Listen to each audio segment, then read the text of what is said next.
It is that time again. I am Crisscross and I am here with the patch notes for League of Legends patch 7.24. Quite a few changes this week, so let's get to it. Aurelion Sol's Voice of Light cooldown has been decreased.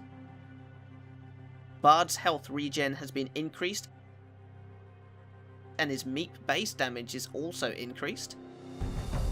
The shield duration on adaptive defences on Camille has been increased, and the recast time on Precision Protocol has also been increased. The damage on Darius's passive Hemorrhage has been increased. You may want to pause if you want the fine details for this one, because there is a lot of information. Ezreal's Mystic Shot has had its AD ratio decreased. Galio's AP ratio on Colossal Smash has been decreased. Has gained a new effect where his Shield of Durand now damages taunted enemies. And had a cooldown decrease on Justice Punch. Ivern's passive health cost has been decreased.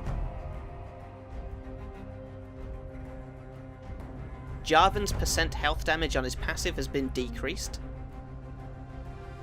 as well as the damage on his Dragon Strike also decreased. Requiem on Karthus deals more damage with a higher AP ratio. Leona's W Eclipse has had a damage decrease. Malzahar's damage on Nethergrasp has been decreased.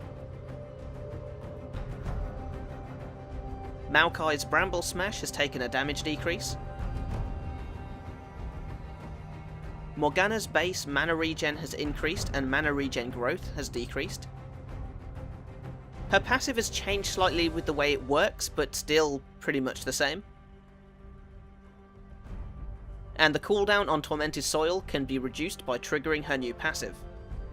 Bellow's Breath on Ornn has taken a damage decrease and a cooldown increase. Riven's Broken Wings has had its damage per hit increased.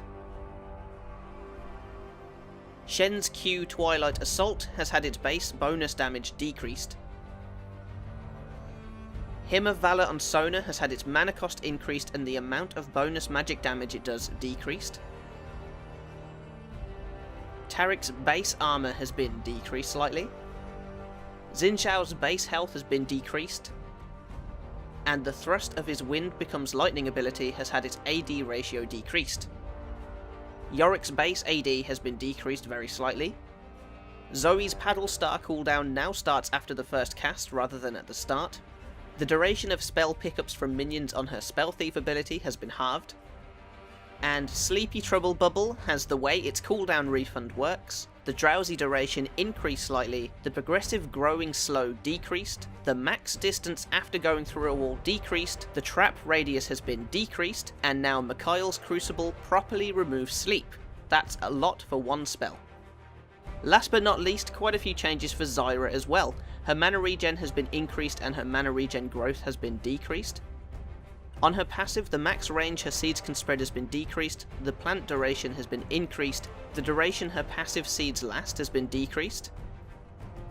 There are so many changes to her plant's durability, so if you want to read them and get the information, I suggest a pause here.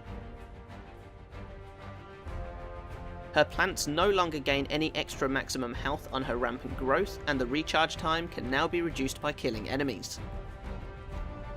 Only 2 item changes this week. The way Bramble Vest reflects damage has been changed and now scales with bonus armor, and Sunfire Cape has had its damage increased but doesn't deal as much damage to minions. It also applies to Forgefire Cape from Ornn. Quite a few rune changes next. Press the attack triggers after the attack that applies it. The cooldown on Lethal Tempo has been decreased. Fleet Footwork's heal has been changed. It might be worth a pause if you use this rune. Overheal's shield generation rate has been increased. Triumph's healing has been changed. Presence of Mind's duration has been increased. Coup de grace's damage increase has been decreased. Eyeball collection amount of eyeballs from assists is now 1. Phase Rush's slow resistance now also applies to ranged champions.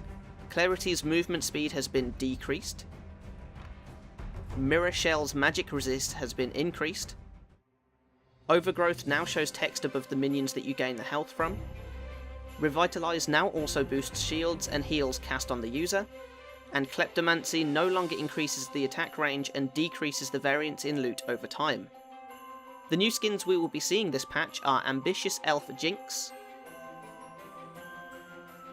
Santa Draven,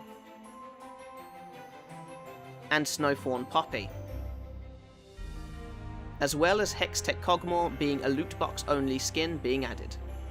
With this patch comes another new game mode, Snow Battle Aerith, very much like other ultra rapid fire modes but with a few differences. First of all, the Summoner's Rift map is changed into a winter wonderland with different things relating to Christmas and the holidays spread all around the map, and even Baron is joining in, having decorated his pit and even donning a Santa hat. You get a random champion from a pool of 63 champs, all of which have winter or Christmas skins that you will get to use whether you own them or not. Lastly, the summoner spells that you can use are Flash, and a new Mark spell which can span so far across the map, which will add for some interesting plays. I'm definitely looking forward to this one being on the live servers. We will also be seeing Legend of the Pyro King throughout this patch, so plenty of things to play.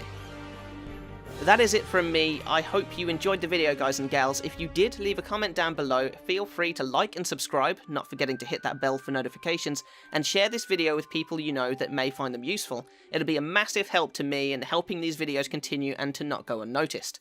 I am Chris Cross, this has been patch 7.24, and I will see you next time.